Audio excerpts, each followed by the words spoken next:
হু, whoever, হুম, হুমএভার, এটা নিয়ে আমাদের কনফিউশনের শেষ নাই। আমরা ভালো মতো বুঝতেই পারি না কোনটা কখন কোথায় কিভাবে বসবে অ্যান্ড তাদের মিনিংগুলো কেমন। আজকে আমরা বিস্তারিত এগুলো সম্পর্কে আলোচনা করব অ্যান্ড প্রিভিয়াস ইয়ারে যতগুলো প্রশ্ন এসেছিল, যত ক্যাটাগরি, যত আইটেমের প্রশ্ন এসেছিল, সবগুলো আমরা সলভ করার চেষ্টা করব। এমন কয়েকটা প্রশ্ন সলভ করবো যেগুলো সলভ করলে আদার যে কোনোভাবে পেঁচিয়ে ঘুরে যেভাবে আপনাকে প্রশ্ন দিক না কেন, এই টপিক থেকে প্রশ্ন দিলে যাতে আপনি 100% কারেক্ট অ্যান্সার করতে পারেন। চলুন আমরা ক্লাসটা শুরু করি।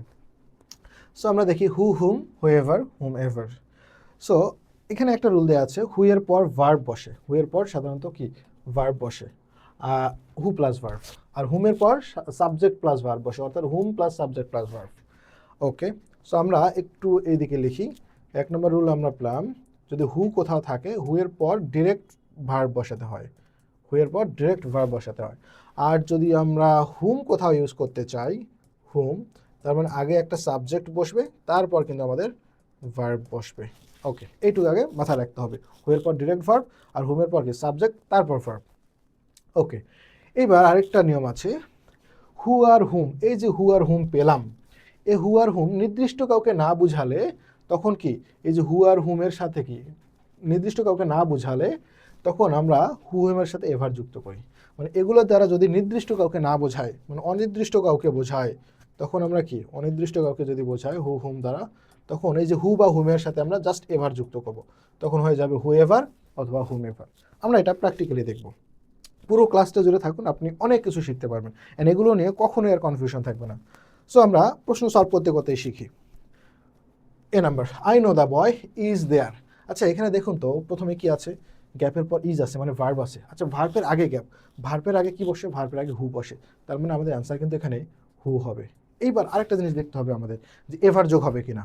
আচ্ছা আই নো দাবা, আমি বয়টাকে চিনি, হু ইজ দেয়ার, কোন বয়টা, হু দেয়ার কাকে বোঝাচ্ছে, এই যে ওই বয়টা নির্দিষ্ট করে বলে দেয়, আমি বয়টাকে চিনি, বয়টা নির্দিষ্ট করে দেওয়া আছে, যেহেতু নির্দিষ্ট করে দেওয়া আছে এভার যুক্ত হচ্ছে না, অনির্দিষ্ট কাউকে বোঝালে এভার যুক্ত করতাম।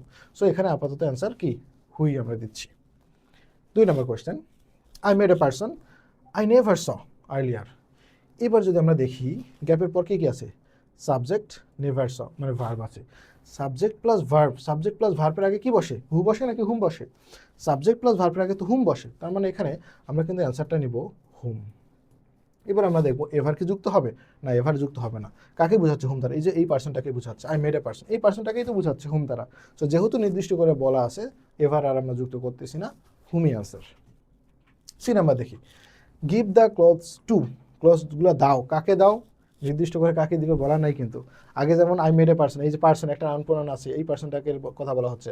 আই নো দ্য বয়, এই বয়টারই কথা বলা হচ্ছে, কিন্তু এখানে গিভ দ্য ক্লথস টু, ক্লথসগুলো দাও, কাকে দাও, নির্দিষ্ট কেউ বলা নাই, তেমন অনির্দিষ্ট। আবার দেখি আমরা নিডস দেম, নিডস হচ্ছে একটা ভার্ব, ভার্বের আগেই গ্যাপ আছে, ভার্বের আগে গ্যাপ, ভার্বের আগে গ্যাপ মানে কি হু বসবে, তার মানে আমরা হু বসালাম, হু। এবার আসেন হু দ্বারা কাকে বোঝাচ্ছে, কাকে ক্লজগুলো দিবে, কেউ নাই, অনির্দিষ্ট, অনির্দিষ্ট করে বোঝালে আমরা লিখেছি এভার যুক্ত হয়, তার মানে সি নম্বরের অ্যান্সার কিন্তু হু এভার, হু এভার। আবার আমরা আসি D number, you can call you trust. আচ্ছা সর্বপ্রথম আমরা দেখি ইউ ট্রাস্ট, সাবজেক্ট আছে ভার্ব আছে, সাবজেক্ট ভার্বের আগে কি বসে, সাবজেক্ট ভার্বের আগে কিন্তু হুম বসে। সো আমরা প্রথমে এইটুক ঠিক করি যেখানে হুম বসবে। এবার ইউ ক্যান কল, কাকে কল দিব, এখানে কিন্তু কেউ নাই, কাকে কল দিব, অনির্দিষ্ট, অনির্দিষ্ট যেহেতু আমরা এভার যুক্ত করবো, অনির্দিষ্ট বুঝালে এভার, তার মানে whomever, hmm ever.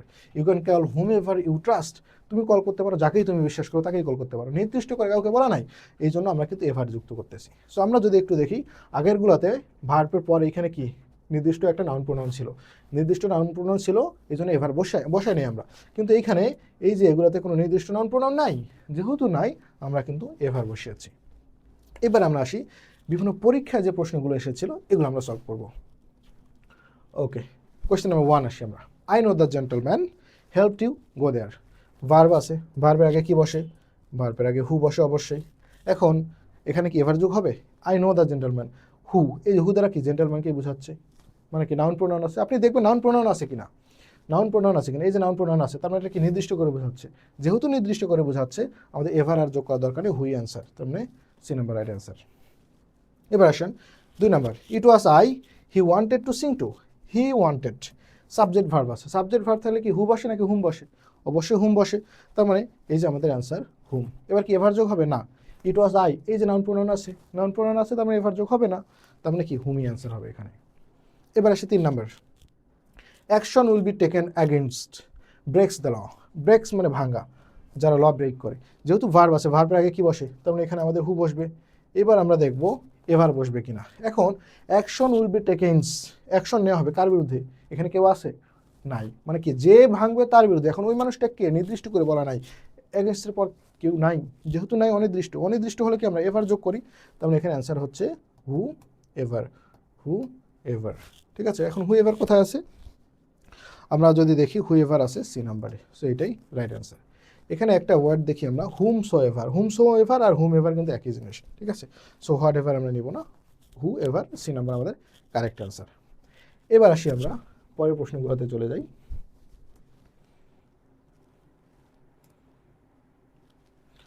Okay, question number 4, among you are from class 7। আচ্ছা, আমরা দেখি অনেক সময় এভাবে কনফিউশন সৃষ্টি করার জন্য অ্যামং ইউ মানে এটা প্রিপোজিশনাল ফ্রেজ দিয়ে রাখে, প্রিপোজিশনাল ফ্রেজ দিয়ে রাখে। সো প্রিপোজিশনাল ফ্রেজ সম্পর্কে আমাদের একটু সচেতন থাকতে হবে। প্রিপোজিশনাল ফ্রেজ কিন্তু সাবজেক্টের কাজ করে না, সো ইউকে আমরা সাবজেক্ট বলতে পারি না। মনে রাখবেন প্রিপোজিশনাল ফ্রেজ কখনোই সাবজেক্টের কাজ করে না, মানে প্রিপোজিশন যুক্ত যে ওয়ার্ডগুলো থাকে, সো এটা হচ্ছে সাবজেক্ট না। তার মানে আমরা পেলাম শুধুই আর, মানে ভার্ব, ভার্বের আগে কি বসে, ভার্বের আগে কি বসে, হু বসে, আমরা একটু আগে দেখেছিলাম হু বসে, সো আমাদের এখানে অ্যান্সার হবে হু। ওকে, সো জাস্ট কনফিউশন সৃষ্টি করার জন্য অনেক সময় কিন্তু কি এভাবে আমাদের প্রিপোজিশনাল ফ্রেজ দিয়ে রাখে। ওকে, আবারও দেখি অ্যামং ইউ, আবারও এটা প্রিপোজিশনাল ফ্রেজ, প্রিপোজিশনাল ফ্রেজ কখনো সাবজেক্ট হয় না, সো ইউ সাবজেক্ট না। তার মানে আমরা পেলাম উড লাইক, উড লাইক তো একটা ভার্ব, এবং ভার্বের আগে কি বসে, আমরা দেখেছিলাম ভার্বের আগে হু বসে, সো হু কোথায় আছে, আমাদের হু আছে এ নাম্বারে, that means this is the right answer. Question number 6-এ আসি আমরা, I made a person I never saw, subject verb, subject ভার্বের আগে কি বসে, হুম বসে, সাবজেক্ট ভার্বের আগে হুম বসে। এবার আমরা দেখি এভার কি যুক্ত হবে, না এভার যুক্ত হবে না, কারণ কি আই মেড এ পারসন নির্দিষ্ট করা আছে, নাউন প্রোনাউন আছে, সো এভার যোগ হবে না, হুম হচ্ছে অ্যান্সার, সো আমাদের এ নাম্বার কারেক্ট। ওকে, এবার আসি আমরা 7, the old man lives next door has bought a car. Okay, এই যে লিভস, লিভস একটা কিন্তু ভার্ব, এখন ভার্বের আগে কি বসে, ভার্বের আগে আমরা জানি হু বসে। এখন এভার কি যোগ হবে না, এই যে দ্য ওল্ড ম্যান নির্দিষ্ট নাউন প্রোনাউন আছে, অনির্দিষ্ট কাউকে বোঝালে আমরা এভার যোগ করতাম, যেহেতু নির্দিষ্ট করা আছে হু, জাস্ট হুই বসবে, তার মানে এ নাম্বার কিন্তু correct answer. Question number 8, I know the boy is there, verb আছে, ভার্বের আগে কি বসে, হু বসে, সো আমরা হু বসাবো, সো আমাদের অ্যান্সার বি নাম্বার। এবার 9, give the clothes to needs them, needs verb আছে, ভার্বের আগে কি বসে, ভার্বের আগে হু বসে, সো এবার কাকে ক্লথসগুলো দিবে, কেউ নাই, তার মানে অনির্দিষ্ট কাউকে বোঝাতে এভার বসে, সো হু এভার খুঁজবো আমরা, হু এভার হচ্ছে C number, so this is the right answer. Question number 10-এ আসি, choose the correct option, give the work to whichever looks idol.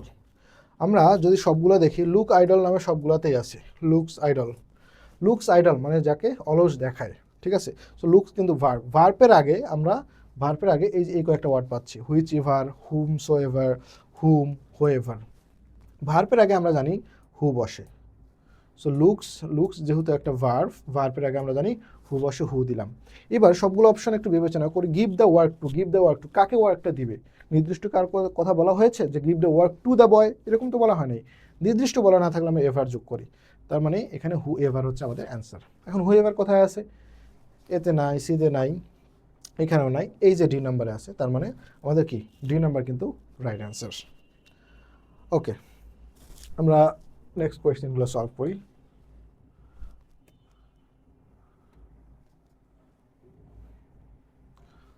Question number 11, tell me that. Okay, দেখি এটার answer কী নেওয়া যায়। Tell me whom told you, whom told বলা যাবে না, কারণ টোল্ড একটা ভার্ব, ভার্বের আগে তো হু লাগে, সেটা হচ্ছে না। Tell me that told you, that told you, told একটা ভার্ব, ভার্বের আগে হু লাগে, হু লাগে, সো হু তো নাই, হচ্ছে না। এই যে টোল্ড ইউ হতে পারে, টোল্ড একটা ভার্ব, ভার্বের আগে হু লাগে, তবে এটা নেওয়া যেতে পারে।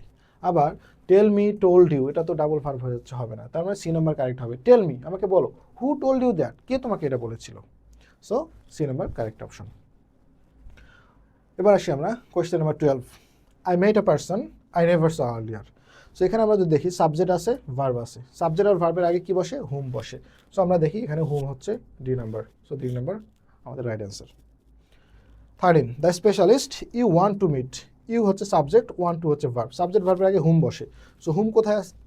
আমাদের হুম আছে সি নাম্বারে। হুমের তারপর কি এভার বসবে না, দ্য স্পেশাল নির্দিষ্ট নাউন প্রোনাউন আছে, যেহেতু নাউন প্রোনাউন আছে আমাদের কি হুমে বসতেছে, এভার আর যুক্ত করার দরকার নেই। ওকে, এবার আসি আমরা। ওকে, আর 3টা প্রশ্ন সলভ করার পর আরেকটু অ্যাডভান্স নিয়মে আমরা যাব, যেভাবে পেয়েছি অনেক সময় প্রশ্ন আসতে পারে। Okay, 14 choose the correct sentence. A number যদি আমরা পড়ি, জহিরস, জহিরস মানে হচ্ছে Zahir is, Zahir is the guy, সে একটা গাই, মানুষ বা বালক, হু গিভিং আস আ রাইট, হুইয়ের পর তো ভার্ব থাকে, এটা তো গিভিং তো একটা নন ফাইনাইট ভার্ব হয়ে গেছে, তাই না? সাবজেক্টের পর কি আমরা ডিরেক্ট আইএনজি বসাই, আই গোয়িং টু স্কুল, এভাবে কি কোনো হয় না, I am going to school, অথবা আই গো টু স্কুল, অথবা আই ওয়েন্ট টু স্কুল, এভাবে হয়। সো ডিরেক্টলি হুইয়ের পর আমরা যদি ভার্ব বসে, এভাবে নন ফাইনাইট ভার্ব বসবে না, আইএনজি ফর্ম বসবে না, রং অ্যান্সার এটা। বি নাম্বার, আবারও Zahir is the guy, he giving us A right, এখানে দুইটা ক্লজ পাশাপাশি বসে গেছে, দুইটা ক্লজ পাশাপাশি বসছে, এখানে যদি হয়তো Zahir is the guy who give us a guide, who gave us a guide, এরকম হলে রাইট ছিল, দুইটা বাক্য একসাথে এভাবে একসাথে বসে না, দুইটা ক্লজ।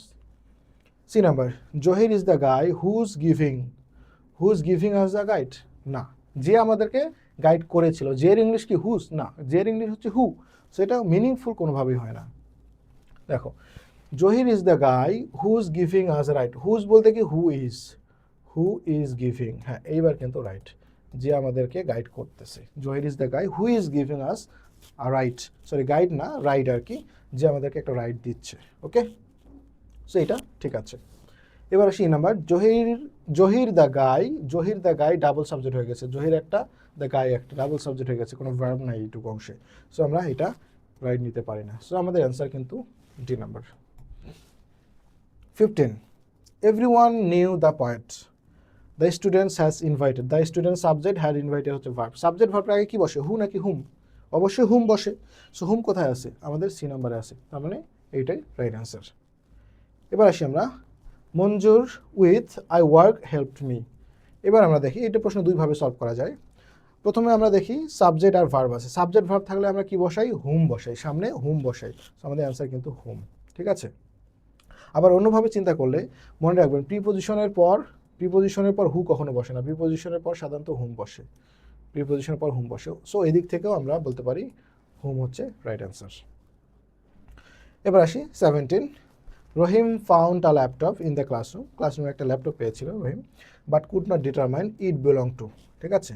আচ্ছা, আমরা এটা দেখি কি বসানো যায়, could not determine it belong to. আচ্ছা, এইখানে সাবজেক্ট প্লাস ভার্ব আছে, সাবজেক্ট প্লাস ভার্বের আগে আমরা জানি হুম বসে। এখন আমরা যদি সবগুলো অপশন দেখি, কোথাও হুম নাই, যেহেতু হুম নাই আমরা কি দিব, এখানে হু দিব। মনে রাখবেন ইনফর্মাল নিয়মে এই যে এইখানে বিলং টু যখন এভাবে থাকে, হুমের পরিবর্তে হু বসানো যায়, কিন্তু সেটা ইনফর্মাল, সেটা আমরা অ্যান্সার প্রথমে নেওয়ার চেষ্টা করব না, আগে চেষ্টা করব হুম নেয়ার, কিন্তু হুম যখন থাকবে না তখন আমরা হু নিতে পারি, ঠিক আছে। সো এটা প্রকৃত অ্যান্সার ছিল এরকম, হুম ইট বিলং টু, যার আই কুড নট ডিটারমাইন, আমি এটা ডিটারমাইন করতে পারি নাই, এটা কার, বিলং টু মানে কার অধিকারে থাকে, এটা কার। আর এটাকে ইনফর্মাল নিয়মে হুম ইট বিলং টু, এইটুকু অংশ ইনফর্মাল নিয়মে লেখা যায় হু ইট বিলং টু, বিলং টু, ঠিক আছে। ওকে, আমরা প্রশ্ন সলভ করলাম, এইবার আমরা আরেকটু 3 ধাপের যে প্রশ্নগুলো, মানে সাধারণত 3টা ক্লজ থাকে সেই সেন্টেন্সগুলোতে যাব। সো কঠিন কিছু না, সহজ, আমরা একটু সামনে যাই, তাহলে এই টপিকটা আমাদের পুরোপুরি পড়া শেষ হয়ে যাবে। ওকে, আমরা দেখি বাক্যে 3টি ক্লজ থাকলে, 3টি ক্লজ, একটা ক্লজ মানেই কিন্তু সাবজেক্ট আর আমাদের ভার্ব, একটা সাবজেক্ট ভার্ব মিলেই একটা ক্লজ হয়, সেটাকে আমরা ফাইনাইট ভার্বও বলতে পারি অনেক সময়, হ্যাঁ। সো বাক্যে 3টি ক্লজ থাকলে সেক্ষেত্রে সাবজেক্ট ও ভার্ব সমান সংখ্যায় থাকতে হয়, নিচে দুটি উদাহরণ দেখুন। ওকে, দেখি আমরা, দিস ইজ দ্য পারসন, এইটা একটা ক্লজ, কারণ কি সাবজেক্ট অ্যান্ড ভার্ব আছে, সাবজেক্ট আর ভার্ব, দিস আর is subject verb. I know, এখানেও একটা সাবজেক্ট আর ভার্ব, আই একটা সাবজেক্ট, নো একটা ভার্ব। কিন্তু ক্যান ডু দ্য ওয়ার্ক, এই যে ক্যান ডু আর একটা, আমরা এটাকে একটা ক্লজ নিলাম, সি লিখে দিলাম, আই নো একটা ক্লজ, কিন্তু ক্যান ডু, এই যে একটা ভার্ব পেলাম ক্যান ডু, এই ভার্বটার সাবজেক্ট কই? সাবজেক্ট কিন্তু নাই। সো মনে রাখবেন এই যে এই ক্ষেত্রে সাবজেক্ট ভার্ব সমান সংখ্যা হইল না। তার মানে কি একটা কি মিসিং আছে, একটা সাবজেক্ট মিসিং আছে। তার মানে আমাদের কিন্তু একটা সাবজেক্ট লাগবে, আমাদের একটা সাবজেক্ট দরকার, ঠিক আছে। সাবজেক্টের কাজ কে করে? সাবজেক্টের কাজ সাধারণত হু করে। আমরা 2 নিয়মে সলভ করে দিব, সমস্যা নেই। সাবজেক্টের কাজ হু করে, তার মানে আমরা কিন্তু ওখানে হু বসাবো। আবার এভার কি বসাবো? এখন দিস ইজ দ্য পার্সন, নির্দিষ্ট নাউন প্রোনাউন আছে, সো এভার বসানোর কোনো দরকার নেই, সো হু হচ্ছে আমাদের রাইট অ্যান্সার। আবার আরেকটা নিয়মে সলভ করি, এখানে সাবজেক্ট ভার্ব আছে, এখানে সাবজেক্ট ভার্ব আছে, সো এগুলো বাদ। এখন আমরা কি পেলাম? ক্যান ডু, শুধু তো ভার্ব পেয়েছি, শুধু ভার্বের আগে কি বসে? শুধু ভার্বের আগে কিন্তু হু বসে, সো আমরা এইভাবেও চিন্তা করলে হু বসাতে পারি, সো হু হচ্ছে এখানে রাইট অ্যান্সার। এবার আমরা দেখি, you can go to, you believe is friendly.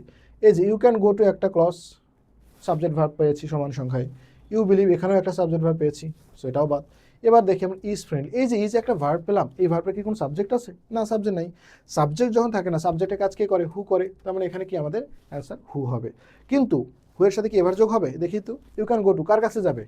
নির্দিষ্ট কেউ নেই, তার মানে হু না হয় এখানে কি আমাদের একটা এভার যোগ করা হচ্ছে, হু এভার। এবার আসি আমরা চিন্তা করি সাবজেক্ট ভার্ব আছে, এখন একটা ভার্ব আছে, ভার্বের আগে কি বসে? ভার্বের আগে হু বসে, সো আমরা হু বসাবো। এখন যেহেতু ইউ ক্যান গো টু কার কাছে যাবে? নির্দিষ্ট কেউ নেই, অনির্দিষ্ট, তার মানে আমরা এভার যোগ করবো, হু এভার। ওকে, আশা করি বুঝতে পেরেছেন। এবার আমরা 3টে প্রশ্ন সলভ করি। You can discuss with the issue, with you feel can solve your problem. আচ্ছা আমরা দেখি, you can discuss with the issue, এটা কিন্তু পুরোটা একটা ক্লজ, কারণ ইউ আছে, সাবজেক্ট, ক্যান ডিসকাস হচ্ছে ফাইনাইট ভার্ব বা verb. Okay, done. You feel আর একটা সাবজেক্ট ফাইনাইট ভার্ব, তার মানে এখানেও একটা সাবজেক্ট একটা ভার্ব, একটা সাবজেক্ট একটা ভার্ব। কিন্তু এখানে যদি আমরা চিন্তা করি ক্যান সলভ একটা ভার্ব, ভার্বের কি এই ভার্বের কি কোনো সাবজেক্ট আছে? নাই। অথবা ভার্বের আগে কি বসে? হু বসে, সো আমরা এখানে হু বসাবো। এবার একটা কথা চিন্তা করুন, এখন you can discuss with the issue, with কার সাথে করবে? উইথ মানে কার সাথে করবে? কেউ কিন্তু দেয়া নাই, এখানে কার সাথে ডিসকাস করবে? দেয়া নাই, যেহেতু দেয়া নাই আমরা এভার যুক্ত করব, তার মানে অ্যান্সার কিন্তু হু এর সাথে এভার যুক্ত হয়ে যাবে, হু এভার। সো আমাদের অ্যান্সার সি নাম্বার। এবার আসি 19, please vote for the member. এখানে কিন্তু একটা সাবজেক্ট একটা ভার্ব পাই আমরা। অনেকে বলতে পারে এখানে সাবজেক্ট কই? এখানে সাবজেক্ট তো নাই, please vote for the member, vote for হচ্ছে ডিরেক্ট ভার্ব আছে। আমরা জানি ইম্পারেটিভ সেন্টেন্সে সাধারণত সাবজেক্ট থাকে না শুরুতেই। যেমন আমি যদি বলি give me a glass of water, এখন ডিরেক্টলি আমরা সাবজেক্ট না দিয়ে ভার্ব দিয়ে শুরু করতেছি, গিভ কিন্তু একটা ভার্ব দিয়ে শুরু করতেছি। সাধারণত ইম্পারেটিভ সেন্টেন্সে ইউ উজ্জ থাকে, এটা বলা হয় যে you give me a glass of water, ঠিক আছে। ইম্পারেটিভ সেন্টেন্সে মনে রাখবেন কি সাবজেক্ট ইউ হিসেবে উজ্জ থাকে। সেরকম please vote for the member, এই যে ভোট ফর, প্লিজ ভোট মানে ভার্ব দিয়ে শুরু হচ্ছে, ভোট ফর দ্য মেম্বার, তাদেরকে ভোট দিন, এটা কিন্তু একটা ইম্পারেটিভ সেন্টেন্স, সাবজেক্ট একটা উজ্জ আছে, ইউ উজ্জ আছে। ওকে, তার মানে এখানে সাবজেক্ট ভার্ব সমান সংখ্যায় আমরা পেলাম। Has done the most for your village, okay, has done এখানে একটা ভার্ব পেলাম, ওকে একটা ভার্ব পেয়েছি। এবার অপশনগুলো দেখি, অপশনগুলো অনেক বড়, আমরা একটু অপশনগুলো দেখি। Who you believe, okay, who you believe সবগুলোতেই আমরা দেখি ইউ বিলিভ আছে, তার মানে এখানেও আমরা একটা সাবজেক্ট ভার্ব পেয়েছি। এখন সাবজেক্ট ভার্বের অতিরিক্ত আমরা এই যে ইউ বিলিভ এখানে সাবজেক্ট ভার্ব পেয়েছি, এটা কথা বাদ, উপরেও আমরা সাবজেক্ট ভার্ব পেয়েছিলাম, please vote for the member. এখন এক্সট্রা কি পেয়েছি? হ্যাজ ডান একটা ভার্ব পেয়েছি। এখন ভার্বের আগে কি বসে? ভার্বের আগে হু বসে, তার মানে আমাদের কিন্তু হু বসাতে হবে, ভার্বের আগে হু বসে বা সাবজেক্ট হিসেবে হু বসে, একই কথা। এখন হু এর সাথে কি এভার যোগ হবে? ভোট ফর দ্য মেম্বার, কাকে ভোট দেবো? এই মেম্বারকে ভোট দেবো। এখন এই যে নির্দিষ্ট নাউন প্রোনাউন আছে, নাউন প্রোনাউন থাকলেই সেটা ভাবতে হবে নির্দিষ্ট, যেহেতু নির্দিষ্ট আছে এভার আর যোগ হচ্ছে না, তার মানে শুধু হু হচ্ছে আমাদের অ্যান্সার। এখন শুধু হু কোথায় আছে? এই যে এ নাম্বারে আছে আর বি নাম্বারে আছে, আর কোথাও কিন্তু নাই। এবার আসি আমরা, এখন এই যে আমরা যদি পুরো সেন্টেন্সটা দেখি, হ্যাজ ডান, ইউ বিলিভ, এগুলো কিন্তু প্রেজেন্ট টেন্স। হ্যাজ ডান যদি আমরা দেখি প্রেজেন্ট টেন্স, তার মানে সেন্টেন্সটাকে আমাদের প্রেজেন্ট রাখতে হবে। প্রেজেন্ট রাখার জন্য এই যে বি নাম্বার যদি আমরা দেখি, বিলিভড পাস্ট কিন্তু, সো আমাদের প্রেজেন্ট রাখার জন্য এ নাম্বার নিতে হবে, হু ইউ বিলিভ, যাকে তুমি বিশ্বাস করো যে অনেক কিছু করছে আমাদের গ্রামের জন্য, তাকেই তুমি ভোট দাও। Question number 20, the teachers challenges us are the ones we remember. So আমরা যদি দেখি, the teachers challenges us are the ones we remember একটা সাবজেক্ট ভার্ব পেয়ে গেছি আমরা, ঠিক আছে। ওকে, এখন চ্যালেঞ্জেস আস ডিরেক্ট এইখানে দেখি আমরা the teachers are the one, subject verb এখানেও পেয়ে গেছি। The teachers are the one, টিচারগুলো হচ্ছে তারা, ওয়ান্স উই রিমেম্বার যাদেরকে আমরা মনে রেখেছিলাম। ঠিক আছে, অনেক সময় কিন্তু সাবজেক্ট ভার্ব এভাবে পৃথক থাকতে পারে। যেমন আমি যদি একটা সেন্টেন্স বলি, the man who came here is my brother, the man who came here is my brother, তার মানে কি the man is my brother, এই যে প্রথম আর শেষ অংশ কিন্তু মেইন আমাদের principal clause, the man is my brother, মাঝখানে টু কি এক্সট্রা অংশ বা subordinate clause, who came here এরকম।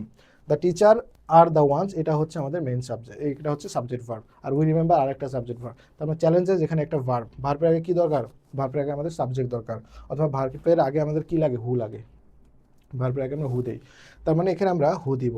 এখন এই যে ডি নাম্বার অ্যান্সার কারেক্ট। এখন এভার কেন হলো না, কারণ এই যে দ্য টিচার নির্দিষ্ট নাউন প্রোনাউন আছে, এই জন্য হু আর বসানো লাগবে না, তার মানে এখানে মানে এভার আর বসানো লাগবে না, তার মানে হু কিন্তু রাইট অ্যান্সার। সো হু, হুএভার, হুম, হুএভার নিয়ে যত কনফিউশন আছে সবগুলো আমি চেষ্টা করেছি সলভ করার। যদি কখনো এই টপিক থেকে প্রশ্ন আসে, আর আপনি যদি এই জাস্ট যতটুকু পড়ালাম আপনি যদি মনে রাখতে পারেন, আপনার কখনোই এই টপিকে কোনো ধরনের ভুল হবে না। সেই ধরনের ভিডিও আরও পেতে আমাদের সাথেই থাকুন। Thank you so much.